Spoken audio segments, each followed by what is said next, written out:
Bom, hoje vamos pegar uma proteína completa e dar uma olhada na estrutura tridimensional dela. Vamos pegar a hemoglobina. A hemoglobina é a proteína que transporta no nosso sangue o oxigênio. A forma ligada ao oxigênio a gente chama de oxihemoglobina, a forma sem o oxigênio a gente chama de deoxihemoglobina. Então vamos começar aqui. Primeiro vamos carregar a estrutura da deoxihemoglobina. Essa estrutura da hemoglobina ela não tem oxigênio ligado, então ela é deoxihemoglobina, 4HB.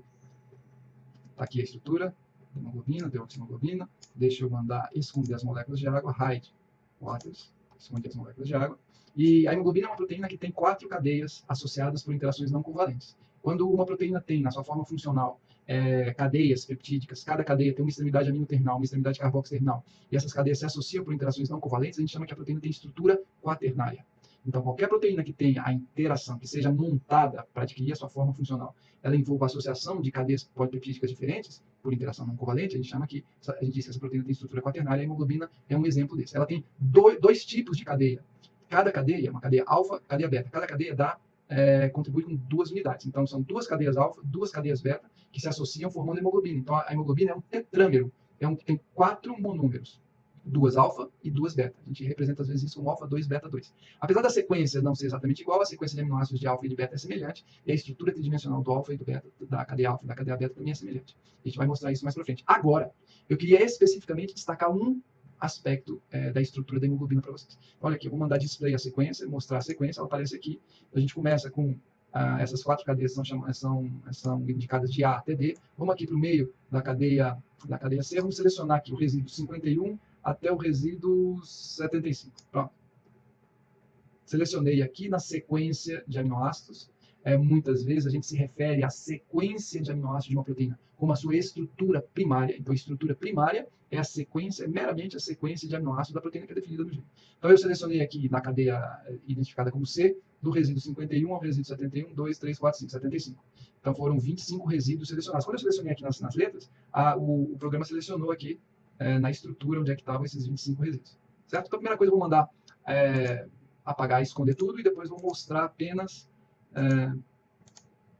a minha seleção dos 25 resíduos. Então, aqui, os 25 resíduos, deixa eu clicar aqui fora. É um pequeno pedacinho da hemoglobina, de uma dessas 4 cadeias da hemoglobina. Tá certo? Agora, deixa eu fazer aqui uma coisa para vocês verem um aspecto interessante. Eu vou mandar esconder as cadeias laterais, ou seja, aquelas cadeias, a parte variável entre cada um dos aminoácidos. Então, eu venho aqui, hide, pronto, mandei esconder as cadeias laterais. O que sobrou aqui? Sobrou a cadeia principal. Então, são aqueles átomos envolvidos diretamente na ligação peptídica, nitrogênio e cetol, e o carbono alfa.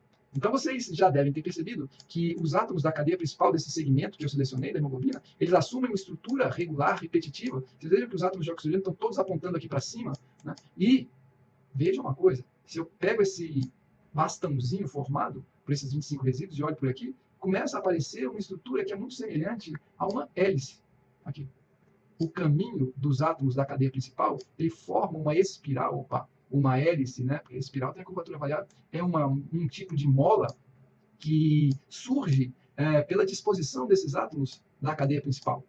Então, os átomos da cadeia principal desse segmento da hemoglobina, eles adotaram uma estrutura regular, uma estrutura repetitiva, eles adotaram um padrão. Isso a gente chama de estrutura secundária. Então, uma estrutura repetitiva, um padrão assumido pelos átomos que compõem a cadeia principal, esse tipo de nível de organização a gente chama de estrutura secundária. Então, a estrutura primária é a sequência de aminoácidos, e se os átomos da cadeia principal assumirem um certo padrão, uma certa estrutura repetitiva, a gente diz, surgiu estrutura secundária.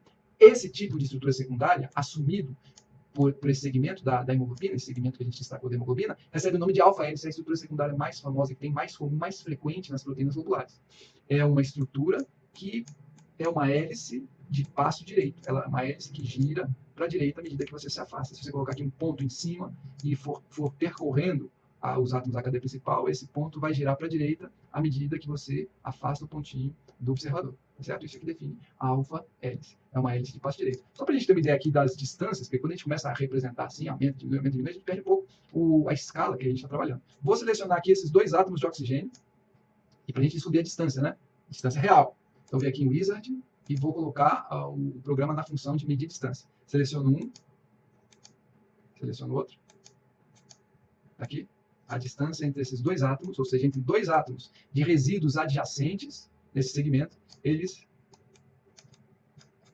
têm 3,4 angstroms de distância. O que é um angstrom? Você pega 1 milímetro, divide por 1000, tem 1 micrômetro. Pega 1 micrômetro, divide por 1000, tem 1 nanômetro. Pega 1 nanômetro, divide por 10, tem 1 angstrom. Então é uma titiquinha, né? Nada.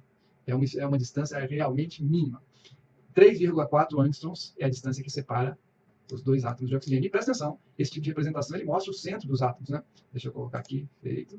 Deixa eu selecionar novamente esse átomo. Vou botar no modo de seleção de resíduo. Só para vocês verem uma coisa. Vou mandar selecionar átomos. Seleciono esse. Seleciono esse. E vou mandar show esfera. Então, a distância entre os centros dos átomos é 3,4 angstroms, mas se a gente for olhar alguma coisa que tenta representar a nuvem eletrônica, o espaço de fato ocupado por esses dois átomos, é bem menos, né? Eu diria 1/10 da distância entre os centros dos átomos, entre os núcleos, é a distância entre as nuvens eletrônicas. Só para vocês terem uma ideia, mais ou menos, como é que é uma representação um pouco mais próxima dela. Mas, enfim, o que a gente destacou com esse pequeno vídeo? A existência de um caminho regular, de uma estrutura regular, assumida pelos átomos da cadeia principal. Nesse exemplo, a gente mostrou a alfa-hélice, que é a estrutura secundária mais comum de proteínas globulares, uma hélice que gira para o lado direito, uma hélice de passo direito. É isso.